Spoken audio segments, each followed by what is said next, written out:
অনেকে দিন দুপুরে ডাকাতের হাতে পড়েছেন, ছিনতাইকারী কবলে পড়েছেন। আচ্ছা, আপনি কি ভর দুপুরে কখনো জিনের খপ্পরে পড়েছেন? তাও শত মানুষের ভিড়ে শুনতে একটু অদ্ভুত লাগতে পারে, কিন্তু এই অদ্ভুত কাণ্ডই ঘটে গেল গত অক্টোবরের ২-৯ তারিখে। তাও আমার সাথেই।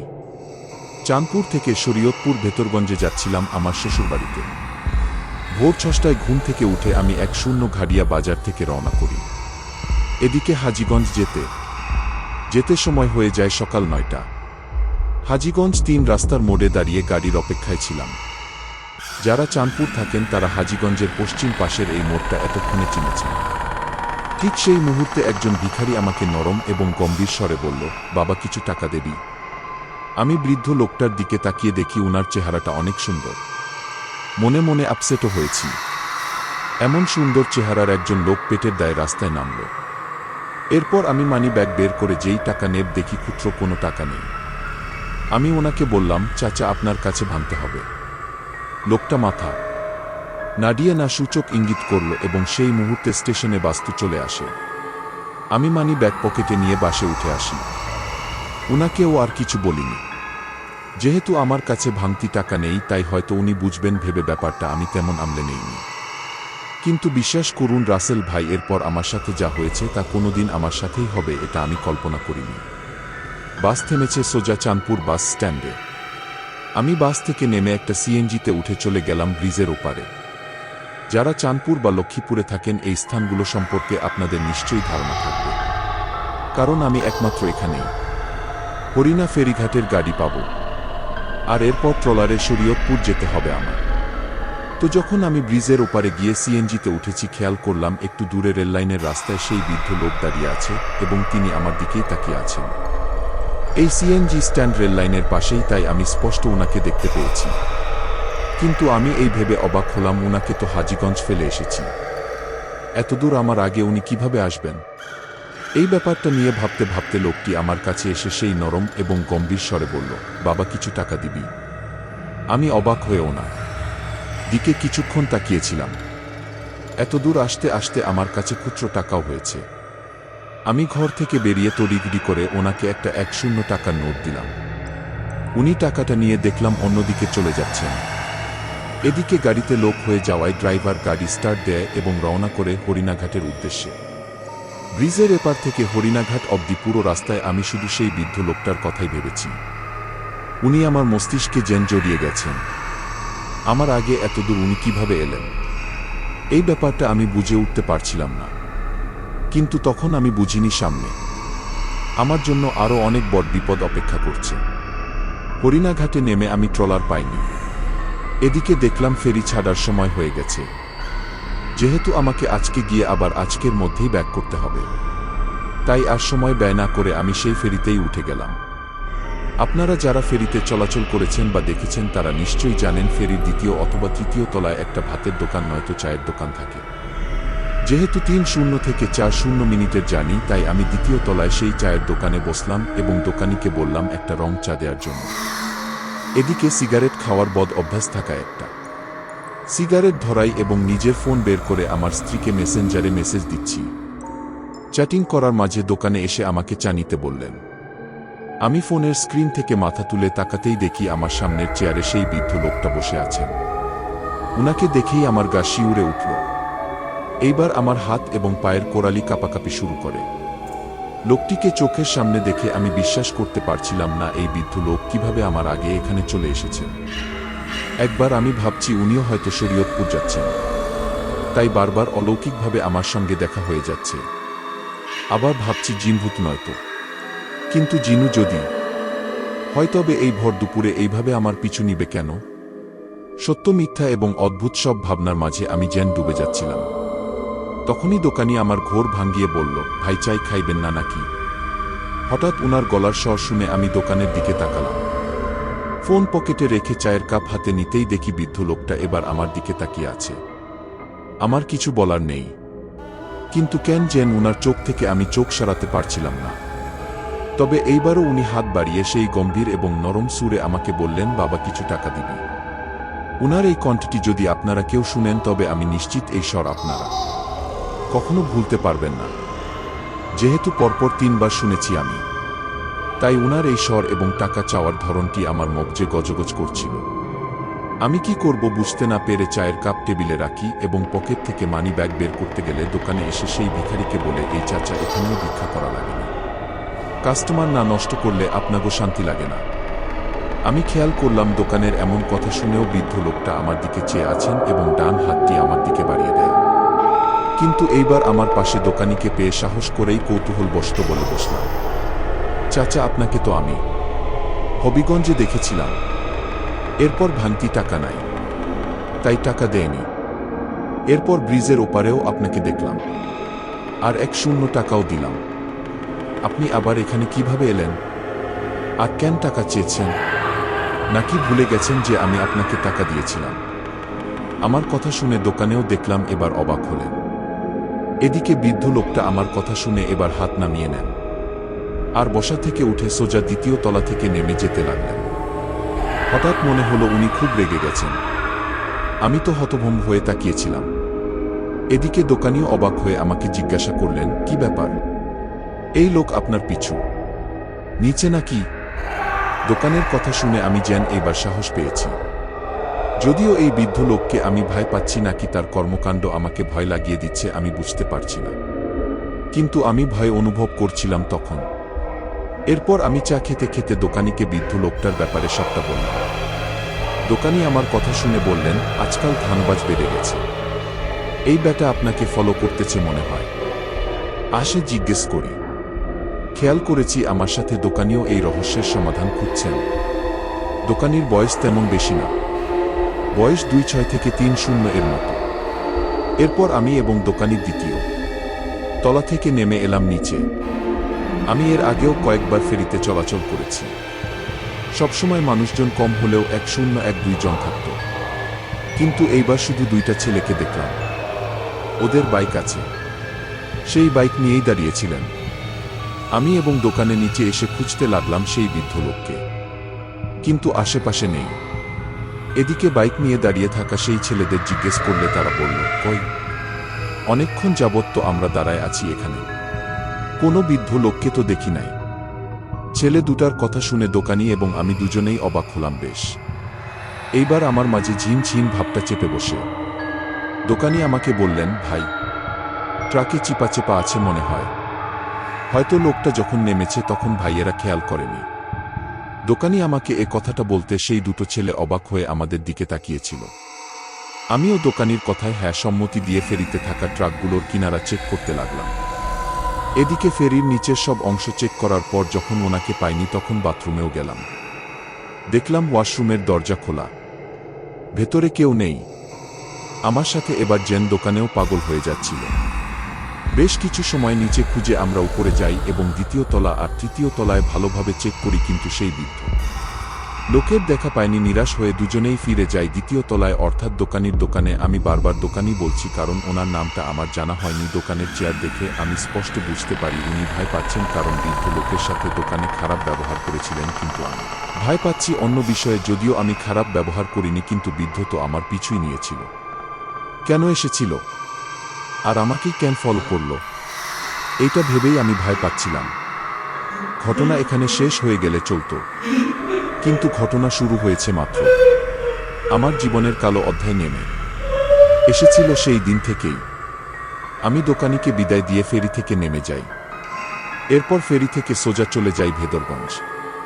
এই অবধি সবটাই অদ্ভুত হলেও ঠিক ছিল, কিন্তু ভেদুরগঞ্জ বাজারে নেমে উপজেলা হয়ে যখন আমি এগোচ্ছিলাম তখন রাস্তার পাশে, অর্থাৎ আমার বাম পাশে, সেই বৃদ্ধ লোকটিকে আমি দেখতে পাই। হাত 2টা হাঁটুর মাঝে রেখে উনি বসে আছেন। হঠাৎ উনাকে দেখে আমার বুকের বাম পাশটা কেমন যেন চিনচিন করে উঠল। দিনে দুপুরে এত শত লোকের মাঝেও আমি ভয়ে থরথর করে কাঁপছিলাম, কিন্তু এখন তো আশেপাশে পরিচিত লোকজন নেই। মনে মনে ভাবছিলাম দোকানের সাথে থাকলে এখন ওনাকে ধরতে পারতাম। এইভাবে আজগুবুবি কিছু ভাবনার মাঝে বৃদ্ধ লোকটা বসা থেকে উঠে যায় এবং আমাকে এগিয়ে আমি যেদিক থেকে এসেছিলাম সেদিকে চলে যাচ্ছেন। কিন্তু এইবার অনেকটা পার্থক্য ছিল। গত 3 বার ওনাকে খুব কষ্ট করে হাঁটতে দেখেছি, মানে একজন বয়স্ক মানুষ হাঁটুর ব্যথা নিয়ে যেভাবে গুঞ্জে গুজে চলে ওভাবে দেখেছিলাম। এইবার ঠিক উল্টো, একজন যুবক যেভাবে হুট করে বসা থেকে উঠে দাঁড়ায়, উনি ঠিক সেইভাবে দাঁড়িয়েছেন এবং একজন যুবক যেভাবে হেঁটে যাবে, তাও অনেক দ্রুত, তিনিও ওইভাবে হেঁটে যাচ্ছেন। যাওয়ার সময় উনার ময়লা মিশ্রিত সেই পাঞ্জাবির একটা আলাদা ঘ্রাণ আমার নাকে এসে লাগে। সেই মুহূর্তটায় আমার কি হয়েছিল আমি বুঝে উঠতে পারছিলাম না। বোকার মতো উনার দিকে তাকিয়েছিলাম এবং উনি হাঁটতে হাঁটতে কখনো লোকজনের ভেতরে হারিয়ে যান, আমি খেয়াল করতে পারিনি। এই ব্যাপারটা নিয়ে ভাবতে ভাবতে আমি যখন শ্বশুর বাড়ি যাই তখন আমার সম্পূর্ণ ভাবনা জুড়ে এই বৃদ্ধ লোকটা ছিল। বারবার কানে ভেসে এসেছিল সেই শব্দটা, বাবা কিছু টাকা দিবি। কোনোভাবে সেদিন শ্বশুর বাড়িতে যে কাজে গিয়েছিলাম তা শেষ করে আবার বিকেলেই রওনা করেছি আমি এবং ভেদরগঞ্জ ছেড়ে ফেরিতে উঠতে উঠতে সন্ধ্যা হয়ে গিয়েছিল। আমার স্পষ্ট খেয়াল আছে আমি যখন ফেরিতে উঠেছি তখন 5:55 বাজে, সময় একটু এদিক সেদিক হবে। অন্যদিকে যেহেতু 3040 মিনিটের জার্নি হবে ফেরিতে, তাই স্বাভাবিকভাবেই ওপাশে নামার পর 6:37 বেজেছিল। আমি হরিণাঘাটে নামতেই আমার সিমে একটা কল আসে। কলটা রিসিভ করতেই আমার ছোট ভাই ভয় এবং কান্না মিশ্রিত স্বরে বলে ওঠে, ভাইয়া তুই গত 4 দিন ফোন অফ করে রেখেছিস কেন? জানিস আমার কত চিন্তা করেছি, বাসায় আসবি কখন? ছোট ভাইয়ের এমন কথা শুনে আমার মাথায় আকাশ ভেঙে পড়ল। আমি আজই সকালে আমার ছোট ভাই রাসেলকে বিদায় দিয়ে এসেছি, আর সে এখন কল করে বলে 4 দিন আমি ফোন অফ করে রেখেছি। চিন্তার মাঝে আরও একটা চিন্তা ঢুকে যায় মাথায়। এবার আমি প্রচুর ভয় পাই। কি যেন মনে করে আমি ফোনের ডেটা চালু করলাম। তৎক্ষণাৎ আমার মেসেঞ্জারে অনেকগুলো মেসেজ আসে। আমার স্ত্রী নিজেই মেসেজ করেছে অনেকগুলো, এবং সেই মেসেজগুলো এমন ছিল আমি নাকি 4 দিন ধরে নিখোঁজ, যার বাসা থেকে আমি এইমাত্র আসলাম। এখনো 4 ঘন্টা হয়নি, সে মেসেজ দিচ্ছে আমি 4 দিন নিখোঁজ ছিলাম। সময়টা যেন আমাকে পাগল বানিয়ে দিচ্ছিল। আমি একটু মাথা খাটিয়ে মেসেজের তারিখ চেক করলাম। তখনও আমার মাথা ঘাটিয়ে কিছু করার মতো অবস্থা ছিল না। তবুও আমি তারিখ চেক করে দেখি আজ দুপুরে আমি আমার স্ত্রীকে যে মেসেজ করেছি তা অক্টোবর 2 তারিখের মেসেজ। এরপর যখন ফোনের শর্ট ক্যালেন্ডারে তাকাই আমি দেখি আজ নভেম্বরের 3 তারিখ। মাথায় আকাশ ভেঙে পড়ার অবস্থা। কিভাবে 4 দিন কেটে গেল, তাও 4 ঘন্টার মধ্যেই। একবার ভাবছি আমার ক্যালেন্ডারের সমস্যা, আবার ভাবছি ছোট ভাই কেন কল দিয়ে বলল আমি 4 দিন যাবৎ নিখোঁজ। আমার ভাবনায় আসে সবকিছু আমি স্বপ্নে দেখছি না তো।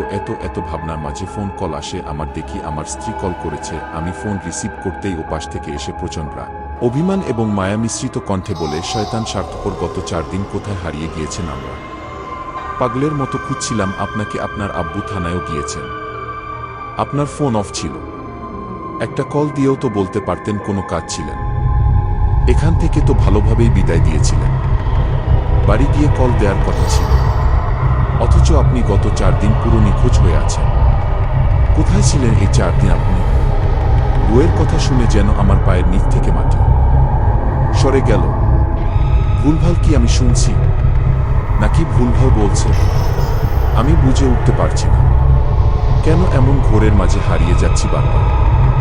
আতঙ্ক এবং হতাশার মাঝে আমি আমার স্ত্রীকে বললাম, কিছু না, আমি তোমাকে সব জানাবো, আগে সব ক্লিয়ার করি কথাটা বলে।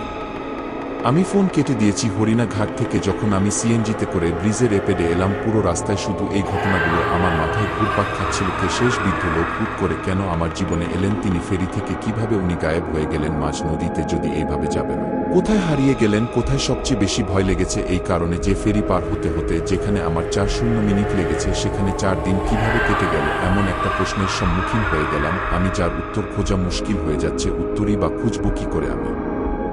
এই প্রশ্নের কোনো উত্তর মেলে না। সেদিন পুরো রাস্তায় আমি এই ব্যাপারটা নিয়ে ভাবতে ভাবতে অবশেষে এসে বাড়ি গেলাম। সবাই কল দিচ্ছিল আমাকে এবং রিসিভ করলে একটা কথাই শুনতে হচ্ছিল, এই 4 দিন কোথায় ছিলেন? বাড়িতে এসে কাউকে কিছু না বলে আমি সোজা গোসল করতে চলে যাই। বলে রাখি, আমাদের বাড়ির পুরুষেরা যে পুকুরে গোসল করে সেটি মসজিদের সামনে, এবং এই মসজিদ আমাদের বাড়ির গেটের সামনে। পুকুরে নেমে গোসল সেরে আমি যখন কাপড় বদলাচ্ছিলাম সেই মুহূর্তে আমার নাকে ওই ঘামটা এসে লাগে।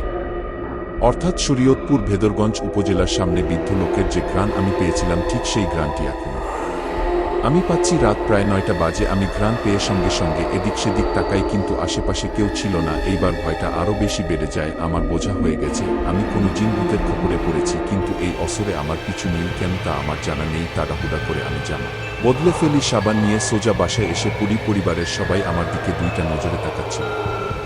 একটা হচ্ছে 4 দিন কিছু না বলে কোথায় ছিলাম, তাও এখন চুপচাপ, তাই রাত। আরেকটি হচ্ছে 4 দিন পর আমাকে খুঁজে পেয়ে আনন্দ। সবার মুখের অবস্থা দেখে বিশ্বাসটা আমি জানতে পারলেও সত্যটা কাউকে বলছিলাম না।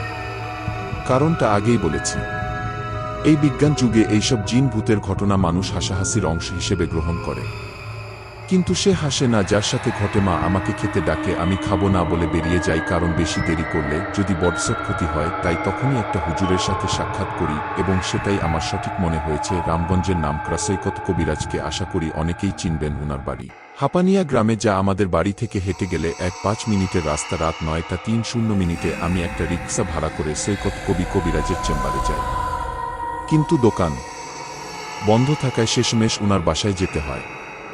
উনার বাসার সামনে গিয়ে যখন আমি ডাক দিতে যাব, সেই মুহূর্তে উনি ঘর থেকে বেরিয়ে এসে আমাকে বলতে লাগলেন, তুই তাড়াতাড়ি বাড়ি ছেড়ে বের, কোনো প্রশ্ন করবি না, এই মুহূর্তে আমার বাড়ি ত্যাগ কর।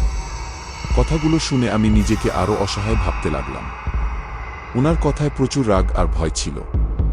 আমি আসার আগেই হয়তো উনি উনার জিনদের দিয়ে সব জানতে পেরেছেন, কারণ লোকে মুখে শুনেছি উনার কাছে অনেক জিন আছে। কিন্তু আমার মনে হতে লাগলো এই মুহূর্তে আল্লাহ ছাড়া আমার আর কোনো উপায় নেই, কোনো দিকে কোনো উপায় না পেয়ে সেদিন রাতে বাসায় গিয়ে আমি নামাজের বিছানায় পড়ে যাই, কারণ আমি খুব ভয় পাচ্ছিলাম। ভাবতেও পারছি না 4 আমি 4 দিন কিভাবে পার করলাম।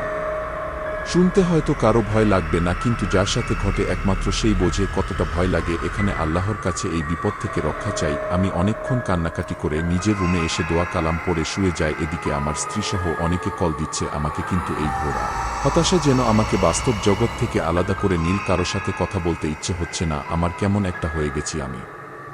এসব নিয়ে ভাবতে ভাবতে এর মাঝেই আমি ঘুমিয়ে যাই। এই ঘুমিয়ে যাওয়ার পর থেকে যদি সব মিশে যেত, যদি ঘুম থেকে উঠে বলতে পারতাম কি বাজে ছিল স্বপ্নটা, আহা কত সুন্দর হতো সবকিছু। কিন্তু এই কালো অধ্যায় আমাকে সেদিন থেকে আরও বেশি জ্বালাতে শুরু করে। ঘুমের মাঝে আমি সেই বৃদ্ধ লোককে বারবার দেখি। বারবার উনি স্বপ্নে এসে আমাকে বলেন, বাবা কিছু টাকা দিবি দে না, অল্প কিছু টাকা। এমন স্বপ্ন দেখেই আমি লাফ মেরে উঠ। ওনার চেহারা মাশাআল্লাহ অনেক সুন্দর, কিন্তু এই সুন্দরের মাঝে যে ভয়টা আমি পাচ্ছি তার ব্যাখ্যা আমার কাছে নেই। উনার সেই কণ্ঠস্বর আমার হৃৎপিণ্ড যেন ছিনিয়ে নেয়। তাও একবার না, দুইবার না, পুরো একটা রাতে যদি আমি 100 বার ঘুমাই, 100 বার উঠি, তবে সেই বৃদ্ধ 100 বারই আমার স্বপ্নে এসে আমাকে বলে, বাবা কিছু টাকা দিবি। আমি স্বপ্নটা দেখে লাফ মেরে উঠি, এরপর আবার দোয়া পড়ে ঘুমাই। তখন স্বপ্নে এসে বলেন, বাবা কিছু টাকা দিবি। এই যন্ত্রণা আমার ঘুমানো বন্ধ হয়ে গেছে। ঘুমাতে যেতেও আমি ভয় পেতে শুরু করি, কিন্তু ঘুম যদি না হয় তখন সেই অদ্ভুত খান আমার নাকে এসে গড়গড় করে প্রবেশ করতে থাকে। অর্থাৎ ঘুম গেলেও অশান্তি, না গেলেও অশান্তি। আমি পাগল হয়ে যাচ্ছিলাম। অবশেষে না পেরে আমি আমার ফ্যামিলিকে সবকিছু জানাই।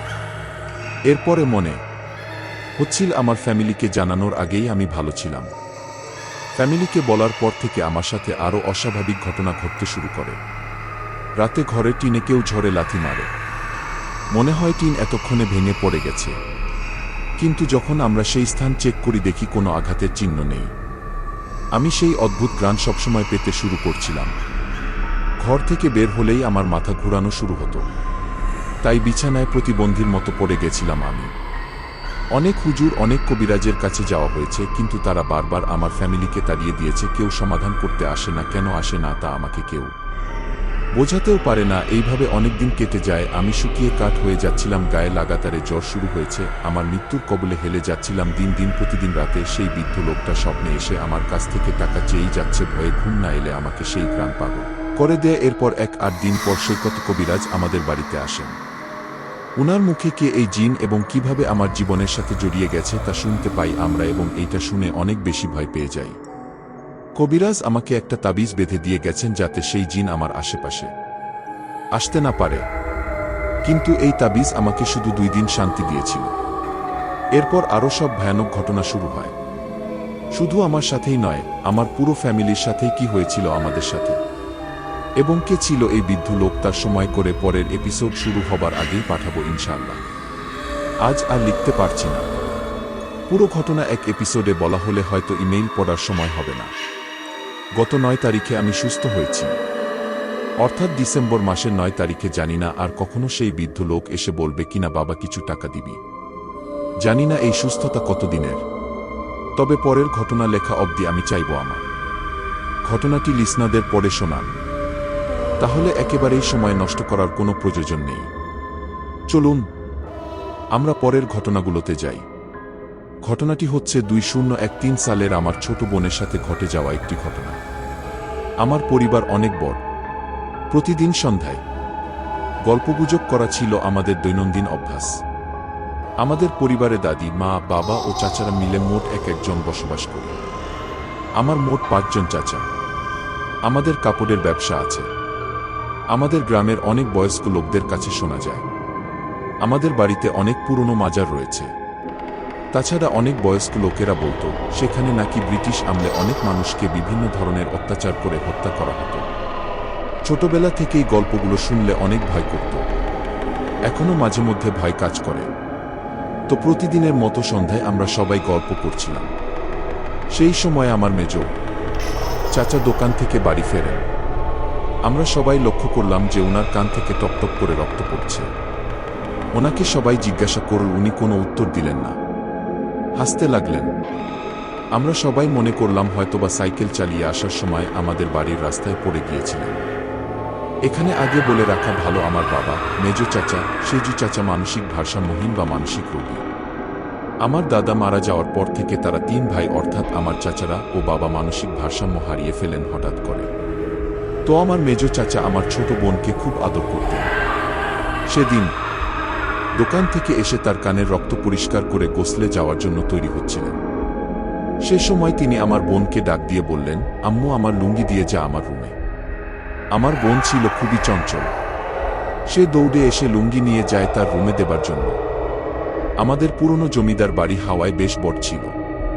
সেই লুঙ্গি নিয়ে চাচার রুমে আসে, কিন্তু চাচাকে তার রুমে এসে খুঁজে পায় না। রুমের লাইট অফ থাকায় বেশ অন্ধকার ছিল। শুধুমাত্র পাশের রুমের আলো চাচার রুমের সবকিছু দেখা গেল। সে চাচাকে তার রুমে না পেয়ে বেশ ভয় পেল। সে রুম থেকে চলে যাবে। এ সময় হঠাৎ তার মনে হলো কেউ যেন তাকে শিলা বলে ডাকছে। সে মা বলে চিৎকার দেবে। ঠিক এই সময় লম্বা এলোমেলো চুল ও লেজওয়ালা একটা জিনিস তার হাত চেপে ধরল। সে মনে মনে কালেমা পড়া শুরু করল। ঠিক এই সময় সেই লেজওয়ালা জিনিসটা তার লোমওয়ালা লম্বা হাত দিয়ে আমার বোনকে তার কাঁধে তুলে নিল। ঠিক এই সময় আমার মেজো চাচা গোসল থেকে বের হয়ে গান গেয়ে গেয়ে তার রুমে ঢুকছিলেন। হঠাৎ আমার বোন চাচার গান গাওয়া শুনতে পেয়ে জোরে চিৎকার দেয়। ঠিক তখনই ভয়ঙ্কর ওই জিনিসটা আমার বোনকে নিয়ে রুমের মেইন দরজার ছিটকেনি খুলে ফেলে। আমার বোনের চিৎকার ততক্ষণে সবাই শুনে ফেলে। আমার ছোট চাচা, মেজো চাচা আর আমার মা দৌড়ে আসেন রুমে। আমার বোন সেই বয়সেও ভীষণ চালাক ছিল। কালেমা পড়ার সাথে সাথে ওই অবজবটা চলে যায় রুম থেকে দরজা খুলে। যাওয়ার সময় আমার বোনকে বিছানায় জোর করে ধাক্কা মেরে বসিয়ে যায়। আমার বোন আল্লাহর নাম নিয়ে পশ্চিম দিকে সিজদা দিয়ে অন্ধকারের রুমে বসে থাকে। জোরে কান্না করতে থাকে।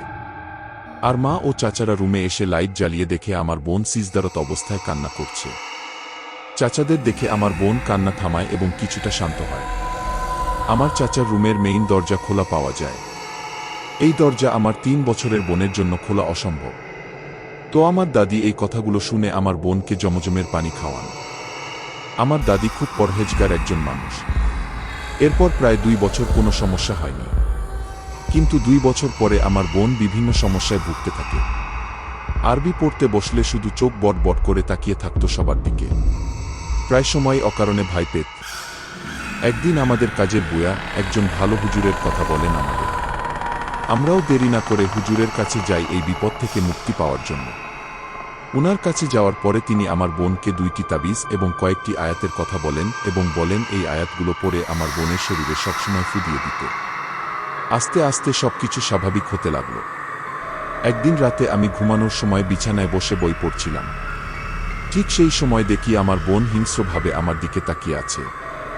আমি ভাবলাম হয়তো এমনিতেই মজা করে তাকে একটি ঝাড়ি মারলাম। সেও চলে গেল। আমিও দেরি না করে ঘুমিয়ে পড়লাম। হঠাৎ মাঝরাতে আমার ঘুম ভাঙল। আমি দেখি কাঁধ হয়ে শুয়ে আছি। পাশ পরিবর্তন করার জন্য আমি ডান দিকে ফিরলাম। সেই মুহূর্তের কথা আমার আজও মনে পড়ে। আমি চাই না এই দৃশ্য যাতে আর দেখি। দেখলাম আমার পাশে 100 উপরের বেশি বয়স হবে এমন একজনও বৃদ্ধা শুয়ে আছে। সেই ভয়ঙ্কর চেহারাটা দেখে আমি আর নিজেকে ধরে রাখতে পারলাম না।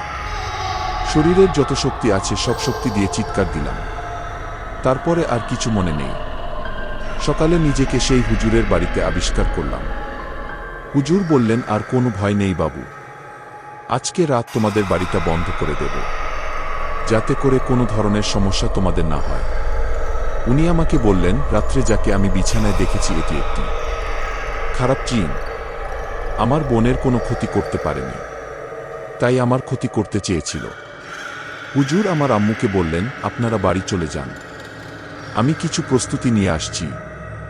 আর অবশ্যই 4টি পেরেক ও 7 পুকুরের বাড়ি প্রস্তুত রাখবেন।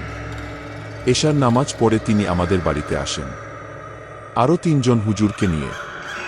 হুজুর কিছু সূরা পড়লেন ও 4টি পেরেক বাড়ির 4 কোণে মারলেন, আর বাকি 3 জন হুজুর আজান দিলেন। সেই সময় মনে হচ্ছিল যে আমাদের বাড়ির উপর দিয়ে কালবৈশাখী বয়ে যাচ্ছে। হুজুর বললেন, আমাদের বাড়িতে নাকি বহু পুরাতন মাজার আছে, কিন্তু তা কোনোদিন চিহ্নিত করা যাবে না। আলহামদুলিল্লাহ, এরপর থেকে আমাদের আর কোনো সমস্যা হয়নি। কিন্তু আমার বাবা ও 2 জন চাচা আজও মানসিক ভারসাম্যহীন। আমার কাছে আমার বাড়ির এরকম আরও অনেক ভয়াবহ গল্প আছে, ইনশাআল্লাহ লিখে পাঠাবো।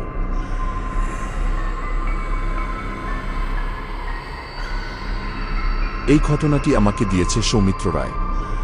তার বাসা ঢাকার বাসাও এলাকায়, আর ওর গ্রামের বাড়ি ফরিদপুর জেলার মধুখালী উপজেলার নওপাড়া ইউনিয়নের সীতারামপুর গ্রাম। আর এই ঘটনাটি তিনি যখন সংগ্রহ করেছেন সেই সময়টা ছিল 2016 সাল। তিনি এসএসসি পরীক্ষা দেওয়ার পরে যেই মাঝখানে একটি সময় পেয়েছিলেন, ওই সময়ে তার পরিবারের সাথে তিনি তার যে নানা বাড়িতে গিয়েছিলেন এই নয়াপাড়া ইউনিয়নে। এই সীতারামপুর গ্রাম আর কি তার যেটা, আর এই নওপাড়া ইউনিয়নের পাশে আরও একটি গ্রাম রয়েছে, এটার নাম হচ্ছে রায়জাদাপুর গ্রাম। ঘটনাটি মূলত এই রায়জাদাপুর গ্রামকে কেন্দ্র করে। আর যার সঙ্গে ঘটনাটি ঘটেছিল তিনি একজন ভ্যান চালক। তো ঘটনাটি কিভাবে সংগ্রহ করেছেন এই বিষয়ে আমি খুবই সংক্ষেপে একটি কথা বলতে চাই। সেটি হচ্ছে যে ওই সময়ে যখন তিনি 2016 সালে এই সৌমিত্র রায় উনি যখন গিয়েছিলেন তার নানা বাড়িতে, তো নানা বাড়িতে যাওয়ার পরে বিকালের দিকে একটু কাজ করতে বা ঘুরতে উনি বের হতেন। তো ওখানে কাছাকাছি মধুমতি নদী রয়েছে, সেদিকে যেতেন। তো ওই কাছাকাছি একটা জায়গা রয়েছে যেটা মধুখালীর কাছে। এখানে কিন্তু একটা রাস্তা রয়েছে, যশোরের যে হাইওয়েটা। তো ওইখান দিয়ে যশোর খুলনা যাওয়া যায়, যশোর খুলনা হাইওয়ে বা মহাসড়ক যেটা। তো ওইখানে বাঘাট নামক একটা জায়গা রয়েছে। আর বাঘাটের মিষ্টান্ন দ্রব্য এটা সকলের খুব প্রিয়। স্পেশালি বাঘাটের দইটা অনেকের কাছে প্রিয়। আমি নিজেও খেয়েছি, আপনারা অনেকে খেয়ে থাকতে পারেন। তো উনি ওই কিছু জিনিস, এই মিষ্টান্ন কিছু দ্রব্যাদি কেনার জন্য তার বাড়ি থেকে বলে দেয়া হয়। তো উনি ওই জিনিসটা কেনার পর যখন যাচ্ছিলেন ওই সীতারামপুর গ্রামের দিকে, তখন যেই ভ্যানে উনি উঠেছিলেন এই ভ্যান চালকের নাম হচ্ছেন নয়ন। তো ওই নয়ন সাহেব উনি যখন তাকে ডাকতেন ওখানে আরও ভ্যান ছিল। তো নয়ন সাহেব আসলে এমনভাবে তাকে ডেকেছিলেন খুব আন্তরিকতার সাথে যে তার ভ্যানে ওঠার জন্য। আর এটা সৌমিত্রের কাছে ভালো লেগেছিল। ওই ভ্যানে ওঠেন। তো ভ্যানে তো আরও যাত্রী প্রয়োজন ছিল, একজনকে নিয়ে গেলে তো পোষাবে না। তো সৌমিত্র বলেন যে আমার তো একটু তাড়াতাড়ি যেতে হবে, সন্ধ্যা লেগে যাচ্ছে, আমাকে নিয়ে চলেন, আমি আপনাকে বসিয়ে দেব। তখন ওই নয়ন সাহেব তার ভ্যানে নিয়ে তাকে যখন ওই সীতারামপুর গ্রামের দিকে নিয়ে যাচ্ছিলেন, তখন যেহেতু একাই ছিলেন ওই ভ্যানে, তখন ওই সৌমিত্র ভ্যান চালকের সাথে কথা বলছিলেন যে রাতের বেলা আপনি ভ্যান ট্যান চালান, ভয় টয় লাগে না? তখন তিনি বলেছেন, হ্যাঁ ভয় টয় তো লাগেই, আর এই কারণে আমি রাতের বেলা ভ্যান চালাই না, সাধারণত সন্ধ্যার পরে একটু চালাই, এরপরে বাসায় চলে যাই। আমার বাবা আগে চালাতেন, অনেক রাত পর্যন্ত ভ্যান চালাতেন, কিন্তু একবার ভয় পেয়ে উনি আর চালান না, আর তারপরে একটা ক্ষতি হয়ে গিয়েছিল ওনার। তো এই কথাটা শোনার পর সৌমিত্রের আগ্রহ জন্মে যে আসলে কি ঘটনাটি ছিল। আর প্রথম দিকে বলতে চান নাই ওই নায়েম সাহেব তারপরে বলেছিলেন সেই বিশ্বাসটি আপনাদের সামনে এখন বলতে চাচ্ছি প্রিয় লিসেনার্স। ঘটনার যেই সময়টা মানে মূল যে সময়টা, এই সময়টা ছিল 1980 সাল, তখনও শুরু হয়। এর ঠিক আগের দিকে এক্সাক্ট সাল বলতে পারেন না, তবে 80 সালের আগে মহান মুক্তিযুদ্ধের পরে এর একটা মধ্যবর্তী সময় এই ঘটনাটি ঘটেছিল। ওই সময়ে এই নয়ন সাহেবের যিনি বাবা, উনি ভ্যান চালাতেন, রায়জাদাপুর থেকে বাঘাট পর্যন্ত আসতেন আর বাঘাট থেকে রায়জাদাপুর যেতেন। এই এতটুকু সীমানার মধ্যে তার ভ্যান চালানো সীমাবদ্ধ ছিল। তার বাড়িও রায়জাদাপুর গ্রামের একটা জায়গায়। সেই গ্রামের ওই যে জায়গাটা, ওই জায়গাটার নামের শেষে পাড়া শব্দটা রয়েছে। তো ওটা কি পাড়া, এটা সৌমিত্র রায় মানে ভুলে গিয়েছেন, যার কারণে আমাকে বলতে পারেন নাই যেটা নায়েম সাহেব বলেছিলেন আর কি। তো মূল গ্রামটা রায়জাদাপুর গ্রাম। তো রায়জাদাপুর থেকে বাঘাট পর্যন্ত যাত্রীদেরকে নিয়ে আসতেন, আবার বাঘাট থেকে যাত্রীদেরকে রায়জাদাপুর পর্যন্ত নিয়ে যেতেন। তো এটাই ছিল মূলত তার ভ্যান চালানোর জীবনটা। মানে এইটুক জায়গার মধ্যে তিনি সবসময় কাজ করতেন। তো অনেক সকালবেলা বের হতেন, ওই ভ্যান চালাতে চালাতে দুপুরবেলা কিছু যাত্রী পেলে আবার বাড়ির দিকে আসতেন, আবার খাওয়া দাওয়া করে আবার বের হতেন, আর অনেক রাত পর্যন্ত অপেক্ষা করতেন। কারণ দেখা যেত যে ঢাকা থেকে যাত্রীরা অনেক সময় এসে ভ্যান পায় না গ্রামে যাওয়ার জন্য। এই জন্য বেশ উনি এই বিষয়ে খুব আন্তরিক ছিলেন, যাতে করে লোকজন সবসময় ভ্যান পায়। এই জন্য উনি অনেক সবার মধ্যে দীর্ঘ রাত করে ভ্যান চালাতেন। আর রাত বলতে কিন্তু তখন রাত 1:00টা কি সর্বোচ্চ 1:00টা, এইটা কিন্তু ওই সময় অনেক রাত ছিল। এখন নয়, অনেক আলো চারদিকে আছে, লাইট হয়েছে, সকলে টেলিভিশন দেখে, ইন্টারনেট ব্রাউজ করে, যার কারণে অনেকে অনেক রাত জেগে থাকে। ওই সময়টা কিন্তু অনেক রাত, এটা প্রিলিশন, আপনারা বুঝতেই পারছেন। তো এইভাবে উনি কাজ করতেন। একবার কি হলো যে রাত তখন আনুমানিক যে কয়টা উনি জানেন না, তখন অনেক রাত হয়ে গেছে। উনার হাতে তো ঘড়ি ছিল না, তবে উনার বর্ণনা মতে হয়তোবা সরেটা কি সর্বোচ্চ 1:00টা বাজতে পারে এমন একটা আইডিয়া তার ছিল। তো ওই সময়ে উনি দীর্ঘ সময় অপেক্ষা করে যখন বাঘাট বাজার থেকে কোনো যাত্রী পাচ্ছিলেন না, তখন উনি খালি ভ্যানটা নিয়ে রায়জাদাপুরের দিকে যাত্রা শুরু করেন। তো ওই যে রাস্তাটা, ওই রাস্তাটার ওই সময় এমন ছিল যে প্রায় 8:10 ভ্যান চালালেও আশেপাশে কোনো ঘরবাড়ি দেখা যায় না, শুধু গাছ, রাস্তার দুপাশে ঝোপঝাড়, আর রাস্তা তখন পাকা ছিল না, মাটির রাস্তা ছিল। বর্ষাকালে ওই রাস্তা দিয়ে ভ্যান চালানো তো দূরের কথা, হাঁটাটাই অনেক কঠিন হয়ে যেত। আর ওই সময়টা ছিল শীতকাল আসবে আসবে ভাব, এমন একটা সময়, মানে রাতের বেলা ঠান্ডা পড়ে। তো উনি যাচ্ছেন, তো যেতে যেতে একটা জায়গায় উনি আসেন।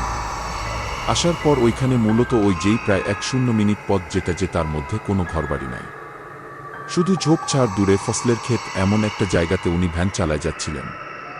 তো একটা জায়গায় যখন উনি আসেন চালাতে চালাতে, তখন উনি দেখতে পান রাতের বেলায় আর সামান্য আলো ছিল, কারণ হচ্ছে উনার ভ্যানের নিচ দিকে যে লোহার একটা দন ছিল, ওইখানে একটা হারিকেন বাঁধা থাকত। ওই হারিকেনের আলো চারদিকে ছড়িয়ে পড়ত, মানে মৃদু আলোর সামনে অল্প একটু দেখা যায় এরকম আর কি।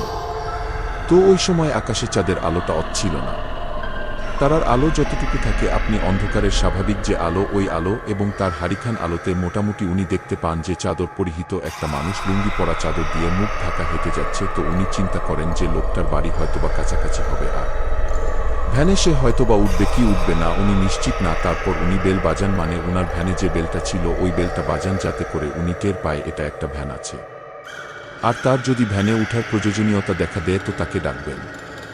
তো উনি বেল বাজান, দেখল যে ওই লোকটার কোনো ভ্রুক্ষেপ নাই। তো তখন সাহেবের বাবা উনি চিন্তা করলেন যে সে মনে হয় ভ্যানে উঠবে না। উনি পাশ দিয়ে চলে যাচ্ছেন। কিছুটা পথ যাওয়ার পর পেছন থেকে হঠাৎ করে এমন একটা কণ্ঠে বলে ওঠে যে এই দ্বারা শুধু এতটুকু বলেছে। কণ্ঠটা শুনে উনি চমকে ওঠেন, কারণ হচ্ছে মানুষের গলার স্বর ভেঙে গেলে বা ঠান্ডা লেগে গলার অবস্থা খারাপ হয়ে গেলে যেরকম শব্দ হয়, ঠিক এমন একটা ভয়েসে তাকে পেছন থেকে এভাবে ডেকে ওঠে। যেই দ্বারা দাঁড়ান, মানে কথা বলতেই সাহেবের আব্বা উনি দাঁড়িয়ে যান। উনি তো চাচ্ছিলেন যে কোনো মানুষ উঠুক, তো উনি দাঁড়িয়ে যান। দাঁড়ানোর পরে পেছন দিকে তাকান। পেছন দিকে তাকার পরে দেখে যে ওই লোকটা মাথার উপরে চাদর দেয়া, মুখ ঢাকা। সে ভ্যানের সামনের দিকে না বসে ভ্যানের পেছন দিকে বসে। সাধারণত ভ্যান খালি থাকলে আমরা কি করি, ভ্যানের সামনের যে অংশ, ভ্যান যিনি চালায় তার হাতের ডান পাশে এবং বাম পাশে একটা জায়গা থেকে ওখানে দুজন মানুষ বসা যায়। আমরা স্বাভাবিকভাবে সেই জায়গাগুলো ফিল আপ করার পর পেছন দিকে মানুষ বসে, তাই না? আমরা তো এভাবেই বসে থাকি আর কি। তো ওই লোকটি সামনে আসে না। উনি পেছনে বসে এমনভাবে বসে, 2 পা ঝুলিয়ে দিয়ে, মানে পেছন থেকে 2 পা ঝুলিয়ে দিয়ে বসে। মানে নয়ন সাহেবের আব্বুর পিঠ যেদিকে তার মানে, আর যিনি বসেছেন পা ঝুলিয়ে তার পিঠ ওইদিকে, মানে অপোজিট ডিরেকশনে বসেছেন। সামনে বসলে তো সেম ডিরেকশন হয়। উনি যখন বসেছেন নয়ন সাহেবের আব্বা, উনি ফিল করেন যে বসার পর স্বাভাবিকভাবে একটা ঝাঁকি লাগে ফ্যানে। এরকম কোনো ঝাঁকি লাগলো না। তো উনি এই বিষয়টা নিয়ে আসলে অতটা চিন্তা করেননি। উনি চিন্তা করলেন যে ঠিক আছে, এবার যাওয়া শুরু করি। তো ভ্যান চালানো শুরু করে দেন। চালানো শুরু করার পর উনার একটা ফিলিংস আসে যে একটা মানুষ উনার ভ্যানে উঠে বসল। কিন্তু ভ্যানটা আসলে ওরকমটা মনে হচ্ছে না যে খুব ভারী হয়ে গেছে। অনেক কথা হচ্ছে, একদম স্বাভাবিক ব্যাপার। আর মনে হচ্ছে ভ্যান খালি। তো আসলে উনি চিন্তা করেন কি ব্যাপার, ভ্যান একজন মানুষ উঠলে ভার লাগে না কেন? উনি মাঝে মাঝে পেছনে তাকিয়ে দেখছেন যে পিছনে লোক আছে কিনা।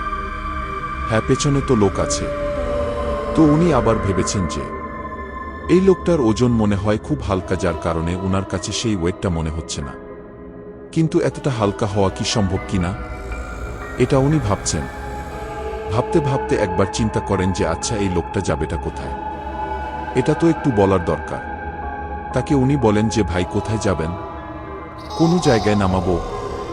ও একবার জিজ্ঞেস করার পর পেছন থেকে ওই যে ভাঙ্গা ভাঙ্গা ভয়েসে বলে ওঠে, এই মিয়া এত কথা কইস ক্যা, সোজা চালা, কিচ্ছু জিজ্ঞেস করবি না, সময় হলে আমি নেমে যাব, এইভাবে বলে। তো উনি চিন্তা করেন যে এই লোকটা মনে হয় একটু অভদ্র, গোসল বা হোমরা চোমরা টাইপের কোনো লোক হবে, নালে এরকম ব্যবহার করার তো কথা না। যাই হোক, যেহেতু সোজা রাস্তা, হয়তো বা কোনো একটা জায়গায় এই কথাই নেমে যাবে, এজন্য সে বলতে চাচ্ছে। তার মেজাজ মর্জি গরম আছে। তো সাবের আব্বার কোনো কথা বলে না। তো এর মধ্যে কি হয়, সাবের আব্বা হঠাৎ করে উনি ফিল করছেন না প্রচণ্ড ঘুম পাচ্ছে, মানে এমন ঘুম উনার কাছে মনে হচ্ছে যে উনি ঘুমিয়ে পড়ে যাবেন। একটা মানুষ ভ্যান চালাচ্ছে রাস্তায়, এই ভ্যান চালানো অবস্থায়, কিন্তু এইভাবে প্রচণ্ড ঘুম আসার কথা না। ওই পরিশ্রমের কারণে ঘুমটা চোখ থেকে সরে যাওয়ার কথা।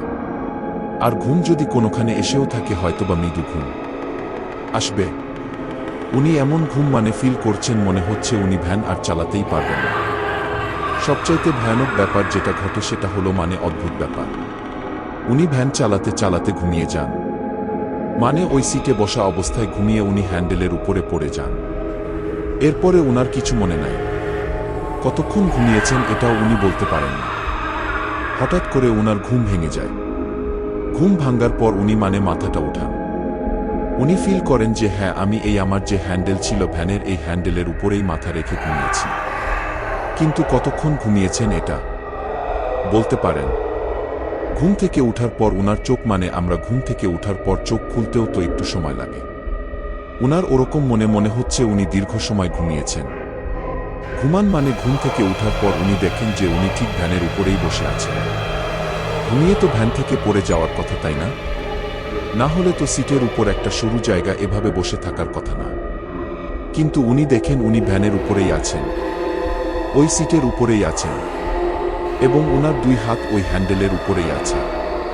উনি চিন্তা করেন যে আচ্ছা, ভ্যানের উপরেই আছি, ঘুমায় পড়ে গেলাম না, মনে হয় অল্প কয়েক সেকেন্ডের জন্য ঘুমিয়েছি। উনি এইটা মনে করেন। উনি ভ্যান মানে চালাবেন। হঠাৎ করে উনি ফিল করেন ভ্যান তো চলছে, কিন্তু উনি কিন্তু প্যাডেল মারছেন না। পা উনার প্যাডেলের উপরে আছে, কিন্তু প্যাডেল মারছে না। কিন্তু ভ্যান চলছে, এবং ভ্যান অনেক দ্রুত গতিতে চলছে। উনি চিন্তা করেন যে এই এবড়োথেবড়ো মেঠো পথ, এই পথে ভ্যান এত দ্রুত চলে না, আর খুব স্মুথলি চলছে, মনে হচ্ছে উড়ে উড়ে যাচ্ছে। এবং সত্যি উনি তাকিয়ে দেখেন যে উনার ভ্যান মাটি থেকে 3-4 ফুট উঁচুতে, আর উনার হারিকেনার আলোটা নিভে গেছে। যতটুকু আলো ছিল আকাশে, ওই আকাশের তারা আলো বা হালকা চাঁদের আলোতে উনি যতটুকু দেখেন, আকাশে কিছুটা মেঘ ছিল। তো উনি এই দৃশ্য দেখেন। এই দৃশ্যটা দেখে প্রচণ্ড ভয় পান।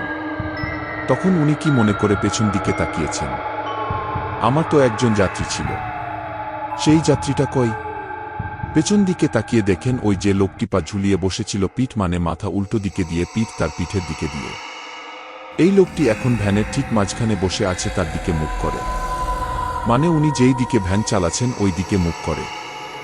স্বাভাবিকভাবে আমরা দেখি যে ভ্যানে যদি 5 জন লোক হয় বা 5 জনের অতিরিক্ত লোক হয়, আমরা কি করি, সামনে 2 জন, পেছনে দুজন বসার পরে পঞ্চম ব্যক্তি ভ্যানের ঠিক মিডিলে বসেন। ঠিক ওইভাবে ওই লোকটি বসে আছে। উনি কিন্তু শুরুর দিকে তার চেহারার দিকে খেয়ালই করেননি। এবার পেছন দিকে তাকিয়ে তার চেহারার দিকে উনি দৃষ্টি দেন। ভালো করে বুঝতে পারেন না, তবে এতটুকু বুঝতে পারেন তার চোখ দুটিলা টকটকে জ্বলজ্বল করছে, আর তার নাকটা হালকা দেখা যাচ্ছে স্বাভাবিক মানুষের নাকের মতো। তো উনি পেছন দিকে তাকিয়েছেন। তাকানোর পর ওই জ্বলজ্বল চোখ দেখে বেশ ভয় পেয়েছেন। আর যখনই ওই অবজবটা দেখেছে যে এই নয়ন সাহেবের আব্বা পেছন দিকে তাকিয়েছে, ওই অবজবটি লাফ দিয়ে উঠে দাঁড়ায়। এক লাফে উঠে দাঁড়ায় মানে বসা থেকে এক লাফে উঠে দাঁড়ানো মানুষ যেভাবে ওঠে ঠিক সেভাবে না, মনে হচ্ছে লোকটা মানে শূন্যে উঠে দাঁড়ালো এরকমটা। তার পাটা ভ্যানের সাথেই লাগানো। সে উঠে দাঁড়ানোর সময় হালকা একটু ঝাঁকি অনুভূত হয় ওই ভ্যানে, এবং তখন ওই চাদরটি সে দুই হাতে খুলে ফেলে। চাদরটি খুলে ফেলার পর নয়ন সাহেবের আব্বা দেখে তার আকার আকৃতি সর্বোচ্চ 5 ফুট 6 কি 7 ইঞ্চ, মানে একটা স্বাভাবিক মানুষের উচ্চতা যেমন হয় ঠিক তেমন তার শরীরটা স্বাভাবিক মানুষের মতোই, কিন্তু অন্ধকারে মনে হচ্ছে একদম কুচকুচে কালো শরীর। যে লোমস বিশ্বাসটা এরকম নয়, মানে স্বাভাবিক মানুষ কালো হলে যেরকমটা হয়, কিন্তু ভয়ানক যে ব্যাপার সেটা হচ্ছে ওই মানুষটি দাঁড়ানোর সাথে সাথে তার দুই পাশে দুইটা পাখা সে মেলে দেয়। ঠিক পাখি যেভাবে দুই পাশে পাখা মেলে সেইভাবে বিশাল বড় নাকি সেই দুইটা ডানা, এবং এই দুইটা ডানা মিলে সে ওই ভ্যান থেকে উড়াল দিয়ে একটা উড়াল দিয়ে ভ্যানের উপর দিয়ে সোজা সামনে চলে যায়। সামনে গিয়ে অদৃশ্য হয়ে যায়। নয়ন সাহেবের আব্বা এই জিনিসটা দেখে যখনই ওই জিনিসটা উড়াল দিয়ে সামনের দিকে চলে গেছে, তখনই ওই ভ্যানটি শূন্য থেকে থুকুস করে মাটির নিচে পড়েছে। তো মাটির নিচে না উপরে পড়েছে। কি মাটির উপরে পড়ার সাথে সাথে ধরেন যে 4 ফুট উপর থেকে যদি ভ্যান মাটির উপর ঠাস করে পড়ে তখন অবস্থা কি হয়? ওই ভ্যানটি কাত হয়ে পড়ে যায়। ভ্যানের চাকা বা কোনো জিনিসপত্র ভেঙে যেতে পারে, এটাই স্বাভাবিক। তো ভ্যানটি যখন ঠাস করে নিচে পড়েছে এবং পড়ার পরে একপাশে কাত হয়ে যায়, আর নয়ন সাহেবের আব্বা ওই ভ্যানের নিচে পড়েন। উনি মাথায় প্রচণ্ড আঘাত পান। এরপরে উনার আর কিছু মনে নাই। সকালবেলা যখন লোকজন ওদিক দিয়ে যাচ্ছিল তারা দেখে যে একটা ভ্যান উল্টে পড়ে আছে। কাছে গিয়ে দেখে ওইটা নয়নের আব্বা। তখন তারা তাকে উদ্ধার করে বাড়িতে নিয়ে যায়। চেষ্টা তদবির করে উনার সেন্স ফেরানো হয়। তারপরে যেটা দেখা যায়, উনি মাথা নাড়াতে পারছিলেন না, কারণ প্রচণ্ড ব্যথা লেগেছে। ওই ঠাস করে মাটিতে পড়ে কোনো একটা শক্ত ইটের ঢেলা বা কোনো কিছুর সাথে তার আঘাত লাগে, যার কারণ মাথায় প্রচণ্ড ব্যথা পেয়েছিলেন। আর কি, তো উনি কথা বলার সময় স্বাভাবিক হতে প্রায় একদিন সময় নেন। মানে উনি স্বাভাবিকভাবে যে কথা বলবেন এরকম একটা একদিন সময় নেন। একদিন সময় নেয়ার পর উনাকে যখন জিজ্ঞেস করা হয় কি হয়েছে, তখন উনি এই পুরো বিষয়টি সকলকে খুলে বলেন যে এই জিনিস দেখেছেন। তো উনি ওই যে আঘাত পেয়ে পড়ে গিয়েছিলেন, পড়ে যাওয়ার পর উনি তো অসুস্থ হয়েছেন, তারপর ভয় পেয়েছেন। তো বাসায় উনি ছিলেন, আর উনি বাসায় থাকার কারণে বাড়ির অন্য সদস্যরা তাকে সেবা শুশ্রূষা করতে পারছিলেন। উনি আস্তে আস্তে স্বাভাবিক হতে থাকেন, কিন্তু কয়েকদিন পর একটা সমস্যা দেখা দেয়। সেটা হলো যে উনি প্রায়শই রাতের বেলা চিৎকার করে উঠতেন, এই আইছে রে, আইছে আইছে। তখন বাড়ির লোকরা বলতো কি আইছে? তখন বলতো ওই যে জিনিসটা ডানাওয়ালা, যে ভয়ানক জিনিসটা, ওটা বাইরে আইছে। তখন পরিবারের লোকরা বাইরে যেত, তাকে না কিছুই নাই। রাতের বেলা উনার যখন ওয়াশরুমে যাওয়া দরকার উনি তো তখনও ওই যে আঘাত পেয়ে খুব অবস্থা খারাপ ছিল, ধরে ধরে ওয়াশরুমে নিয়ে যেতে হতো। তো রাত্রেবেলা বাইরে বের হলেই উনি বলতে, ওই দেখ, ও দেখ, ও দেখ, আকাশ দিয়ে উড়ে যাচ্ছে, ওই দেখ কত বড় ডানা, কি দেখতে কি ভয়ঙ্কর, ও নিয়ে উড়ে যাচ্ছে, আমারে নিয়ে যাবে, আমারে ডাকে না, আমি ওয়াশরুমে যাব না, আমাকে ঘরে নিয়ে চল। তখন আবার ওনাকে ঘরে নিয়ে যেত। তো এইভাবে রাতের বেলা উনি চিৎকার চাচামিচি করে উঠতেন। মাঝে এমন একটি ব্যাপার ঘটেছিল যে রাতের বেলা টিনের চালে মনে হতো ধপ করে কিছু একটা বসল, অনেক বড় বাজ পাখি টাইপের কিছু একটা যদি চালের উপর বসে, বা কবুতর বসে। কবুতর বসলে কবুতর যখন নড়াচড়া করে তার নখের আঁচড় কিন্তু টিনের চালে অনুভূত হয়। আমরা অনেক সময় এই শব্দগুলোর সাথে পরিচিত। আমি নিজেও এই শব্দগুলো শুনেছি, বা বড় আকারের পাখি বসলে কিন্তু টের পাওয়া যায় তার নখের আঁচড় টিনের চালে লাগে। ওই শব্দটা ঘরের ভিতরে থাকা ব্যক্তিরা টের পায়। তো লোকজন বুঝত যে রাত্রেবেলা ধপাস করে একটা শব্দ হল চালের উপরে। মানে খুব যে ভয়ানক শব্দ বিষয়টা এরকম না, মানে ভারী কিছু, মানে অনেক বড় বড় পাখি এসে বলছে, এরকমটা মনে হতো। আর তখন এই নয়ন সাহেবের আব্বা বলতো, আসছে, ও আসছে, আমারে নিতে আসছে। তখন ওই নয়ন বা তারপরে তার মা ঘরে অন্য সদস্যরা ঘর থেকে বের হয়ে কাউকে দেখতেন না, মানে ওনারা কোনো কিছুই দেখতেন না, কিন্তু শব্দটা তারা বেশ কিছুদিন পরে শুনেছিলেন। এরকম শব্দ হতো রাতের বেলা। তখন বুঝতেন যে এই নম সাহেবের আব্বা ঠিক কথাই বলছেন, সত্যিই কিছু একটা আসে রাতের বেলা, কিন্তু তারা কোনো সময় কিছু দেখেনি। এক রাত্রে নয়ন সাহেবের আব্বা স্বাভাবিকভাবেই খাওয়া দাওয়া করে ঘুমিয়েছেন। সকালবেলা তার স্ত্রী যখন তাকে ডাকতে গেছেন, তখন দেখে যে তার কোনো নড়াচড়া বা কোনো পাওয়া যাচ্ছে না, সারা শব্দ পাওয়া যাচ্ছে না। তিনি চিৎকার চেঁচামেচি শুরু করেন।